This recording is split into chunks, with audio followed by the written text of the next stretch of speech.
పరిశుద్ధాత్మను కొంతమంది పోగొట్టుకుంటారు, దేవుని సహాయాన్ని పోగొట్టుకుంటారు. సింహాసనం మీద ఉండొచ్చు, అన్నీ యథావిధిగా జరుగుతుంది సౌల్ లైఫ్లో. ఆయన సింహాసనం ఏం పోలేదు, అతని పరిపాలన ఏమీ తిరగబడలేదు, ఆయన రాజుగా కాకుండా ఓ బానిసగా ఏమీ మారలేదండి. ఆయన సింహాసనం అలాగే ఉంది, తన పరిపాలన అలాగే ఉంది, దర్జాగానే తిరుగుతున్నాడు, అంతా ఓకే. కానీ తన నుండి పరిశుద్ధాత్మ అనుభవాన్ని కోల్పోయాడు. దేవుని ఆత్మ సౌలును విడిచి తొలగిపోయింది. దురాత్మ వచ్చి అతన్ని కలవర పెట్టడం ప్రారంభించింది. ఏదైతే వద్దనుకున్నాడో, ఏదైతే కాదనుకున్నాడో, దేశంలో ఉన్న కర్ణ పిశాచం గలవరిన వాళ్ళందరూ కూడా, సోది చెప్పే వాళ్ళందరూ కూడా దేశం నుండి బహిష్కరించాడు. దేశంలో నుండి విగ్రహారాధన బహిష్కరించాడు, అపవాది క్రియల్ని బహిష్కరించాడు, తొలగించాడు.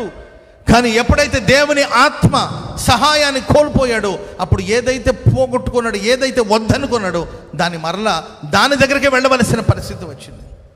ఈరోజు నీ వద్దన్న తప్పులు మరలా చేస్తున్నావంటే, నీ వద్దనే పాపం మరలా చేస్తున్నావంటే, నువ్వు విడిచి వచ్చిన కార్యక్రమాలను మరలా తలపెడుతున్నావంటే, నువ్వు విడిచి వచ్చిన కార్యక్రమాలు తొంగి చూస్తున్నావంటే, దాని అర్థం దేవుని ఆత్మ సహాయాన్ని నువ్వు కోల్పోయినట్టున్నావేమో.